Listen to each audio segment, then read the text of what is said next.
Assalamualaikum warahmatullahi wabarakatuh. Perkenalkan, saya Yuniar Herunisa, perwakilan dari kelompok 4, akan mempresentasikan hasil diskusi kami mengenai kritikal buku. Adapun judul buku yang kami kritik yaitu Perkembangan Hewan dan Tumbuhan. Nah, kemudian anggota kelompok 4 yaitu Nada Dwi Fadilah, Yuniar Herunisa, Sani, Muhammad Fatul Fuadi, Yulinda Supiani, dan Ratih Hairani.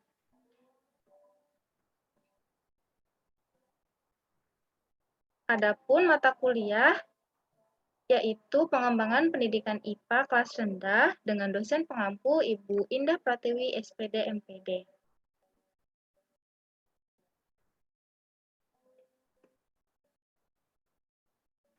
Nah, pada bab 1 di sini dijelaskan mengenai informasi buku yang telah kami review, yaitu judul buku Perkembangan Hewan dan Tumbuhan, penulis Kementerian Pendidikan dan Kebudayaan, penerbit Pusat Kurikulum dan Perbukuan Balitbang Kemendikbud, tahun terbit 2015, urutan cetakan yang pertama, tebal buku 208 halaman. Nah, adapun dalam buku ini terdapat 4 subtema. Yang pertama yaitu ada subtema 1, perkembangan dan daur hidup hewan. Nah, di sini dijelaskan mengenai perkembangbiakan dan daur hidup hewan. Nah, dalam materi ini dijelaskan tentang perkembangbiakan hewan mulai dari cara berkembang biaknya seperti bentuk ukurannya dan lain sebagainya. Nah, hewan ini merupakan fauna atau satwa organisme eukariotik multiseluler yang membentuk kerajaan biologi animalia. Hewan juga dapat hidup di air maupun di darat. Nah, contoh hewan yang dapat berkembang biak dengan cara vivipar, ovipar, dan ovovivipar. Nah, di sini terdapat contoh hewan vivipar, yaitu dengan cara melahirkan seperti contohnya kucing, harimau, sapi, dan lainnya. Kemudian ada yang berkembang biak secara ovipar, contohnya yaitu ayam, penyu, katak. Nah, ini cara berkembang biaknya secara bertelur. Kemudian yang ketiga yaitu ada ovovivipar, berkembang biak secara bertelur dan melahirkan. Contohnya yaitu seperti kadal, ular, kuda laut, dan ikan pari. Nah, di dalam buku ini juga terdapat berbagai macam pembahasan materi matematika yang berkaitan dengan soal IPA. Kemudian ada juga materi mengenai muatan PPKN. Nah, di sini juga dijelaskan mengenai siklus daur hidup pada hewan kupu-kupu. Nah, dimulai dari ulat, kepompong, kupu-kupu, dan telur.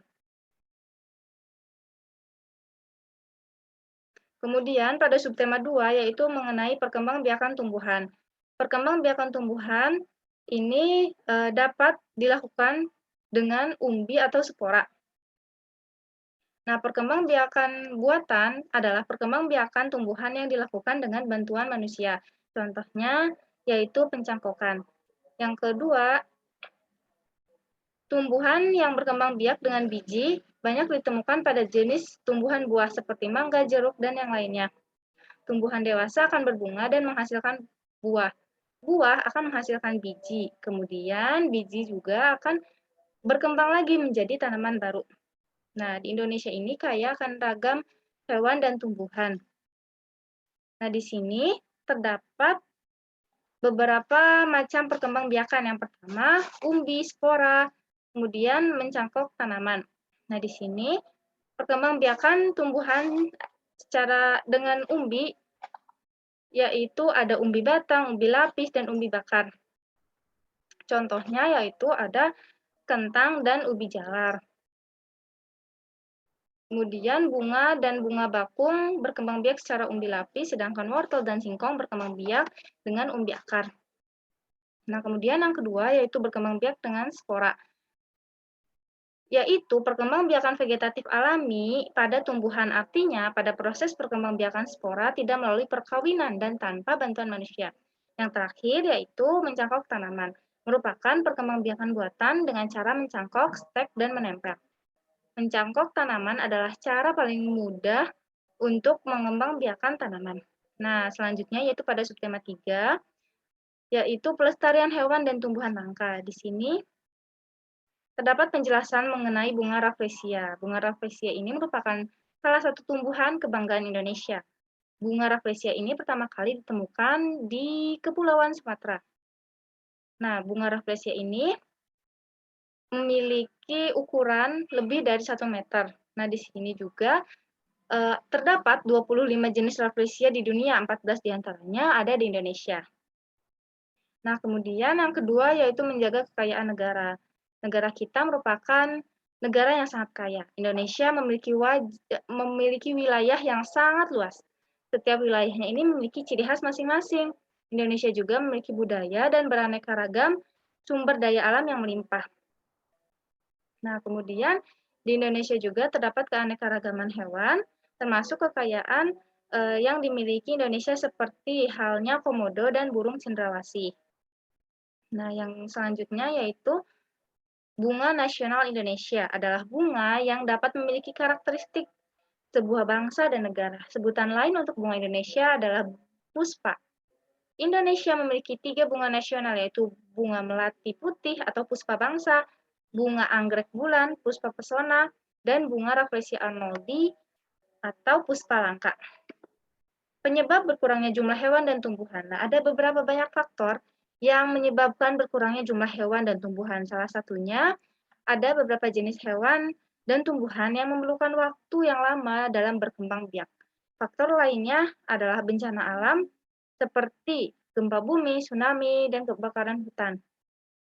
Kemudian faktor lainnya adalah pada aktivitas manusia, yaitu contohnya perburuan liar dan penggunaan lahan untuk pemukiman. Nah, selanjutnya yaitu hak dan kewajiban lingkungan. Setiap warga negara memiliki hak tinggal di lingkungan asri dan nyaman. Setiap warga negara juga memiliki kewajiban untuk menjaga lingkungan agar tetap asri dan nyaman. Menjaga kelestarian hewan langka merupakan upaya pelestarian lingkungan. Pelestarian hewan langka biasanya dilakukan melalui pembuatan cagar alam. Nah, menjaga keseimbangan hak dan kewajiban termasuk pengalaman sila kelima Pancasila. Nah, pada subtema yang terakhir yaitu berjudul project. Nah, yang pertama yaitu pengamatan daur hidup lalat. Dari hari pertama yaitu untuk mempersiapkan, kemudian hari kedua sampai kelima yaitu untuk pengamatan. Hari keenam yaitu untuk pengambilan kesimpulan hasil percobaan. Nah, adapun alat dan bahan yang diperlukan untuk melakukan percobaan ini adalah 1 buah pisang, 2 buah gelas plastik transparan bekas minuman, kertas tisu tebal dengan pori-pori agak besar, karet atau tali untuk mengikat. Nah, ada pun prosedur kerjanya. Yang pertama, bentuk sebuah kelompok yang terdiri dari 5 orang siswa. Siapkan 2 gelas plastik transparan, misalnya bekas kemasan air mineral, 1 buah pisang, tisu kertas agak tebal dengan pori-pori besar atau kain yang memiliki lubang untuk keluar masuk udara dan karet atau tali untuk mengikat. Yang ketiga, siapkan 1 buah pisang dengan ukuran sedang lalu dipotong menjadi 2 bagian. Masukkan masing-masing potongan pisang ke dalam setiap gelas yang sudah disiapkan. Gelas pertama akan ditutup dengan kertas tisu tebal atau kain tipis. Lalu, ikat dengan karet sehingga gelas tertutup rapat. Biarkan potongan pisang di gelas kedua tersebut dalam kondisi terbuka selama kurang lebih 1 jam. Tunggu sampai potongan pisang tersebut dikerubuti atau dihinggapi lalat. Yang keenam, tutup gelas kedua dengan tisu atau kain seperti yang dilakukan pada gelas pertama. Biarkan kedua gelas ini dalam waktu 1 minggu. Catat perubahan yang terjadi di setiap harinya. Nah, kemudian selanjutnya yaitu penyuluhan bahaya demam berdarah pada warga sekitar sekolah. Nah, di sini nyamuk memiliki daur hidup seperti hewan lainnya. Tahapan perkembangbiakan nyamuk berlangsung secara cepat dan terjadi pada media air. Beberapa nyamuk dapat menjadi penyebab penyakit yang mematikan. Contohnya yaitu penyakit demam berdarah. Nah, kemudian membersihkan lingkungan serta membuang benda-benda yang sudah tidak dipakai agar tidak dijadikan tempat perkembangbiakan nyamuk. Nah, oleh karena itu, kita sebagai masyarakat harus menjaga lingkungan melalui kegiatan penyuluhan. Nah, kemudian proyek selanjutnya ada membuat koleksi daun kering. Nah, di sini terdapat alat dan bahan seperti kertas, lem, isolasi, gunting, dan berbagai macam daun. Kemudian, proyek kerjanya yaitu yang pertama, bentuk kelompok yang terdiri dari 5 orang siswa. Kemudian diskusi bersama kelompok, bahan dan alat serta jumlah daun yang akan dikumpulkan untuk menentukan berapa banyak daun yang harus dikumpulkan oleh masing-masing anggota kelompok. Kemudian diskusikan pula sistem penyusunan dan pengelompokan daun kering tersebut.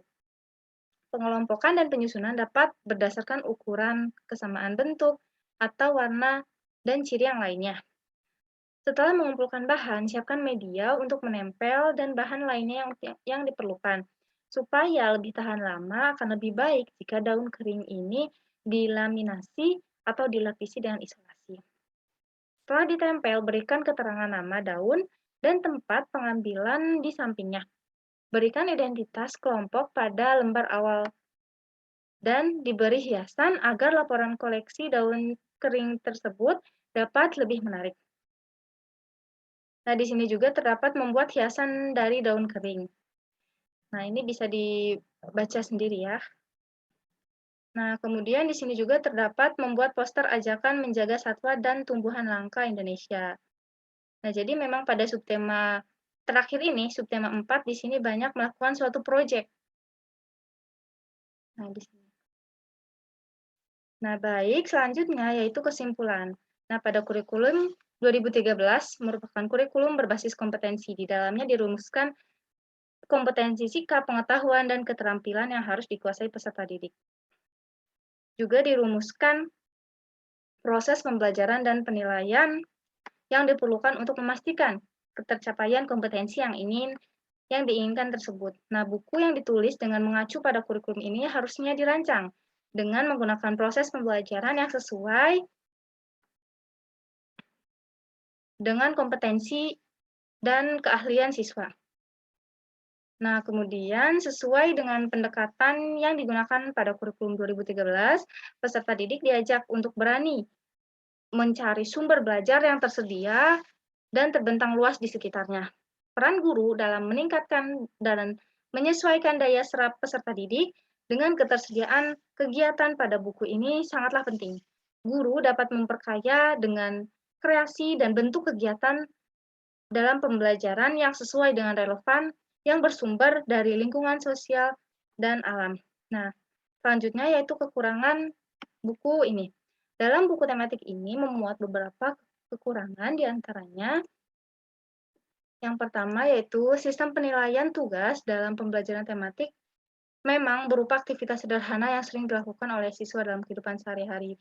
Nah, namun seringkali tugas dan aktivitas yang diberikan ini melampaui batas nalar siswa, seperti membuat karya yang terbuat dari bahan yang sulit ditemukan atau membuat karya yang sulit untuk dibuat. Kemudian yang kedua, satu buku ini tidak terpisah untuk setiap mata pelajaran siswa, sehingga seringkali membuat membingungkan siswa. Yang ketiga, sangat sedikit teks pelajaran membaca yang merupakan konsumsi siswa, wacana-wacana yang ada di buku siswa yang diperuntukkan bagi guru, bukan untuk siswa. Nah, adapun kelebihan dari buku ini yaitu yang pertama, terdapat gambar-gambar beserta penjelasan singkat dan sangat menarik bagi peserta didik. Peserta didik pun dapat memahaminya. Kemudian, di setiap awal subtema terdapat lembar untuk orang tua yang berjudul Belajar di Rumah. Halaman ini berisi materi yang akan dipelajari, kemudian aktivitas belajar yang dilakukan oleh anak bersama orang tuanya di rumah, serta saran agar anak dan orang tua bisa belajar di lingkungan. Orang tua diharapkan berdiskusi dan terlibat dalam aktivitas belajar siswa. Saran-saran untuk kegiatan bersama antara siswa dan orang tua dicantumkan pada akhir pembelajaran. Kemudian pada akhir subtema buku siswa dilengkapi dengan bahan-bahan latihan yang sejalan dengan pencapaian kompetensi. Meskipun demikian, guru dianjurkan untuk menambah bahan-bahan latihan bagi siswa dari sumber-sumber yang lainnya. Nah, baik, cukup sekian yang dapat saya sampaikan. Kurang lebihnya mohon maaf. Wassalamualaikum warahmatullahi wabarakatuh.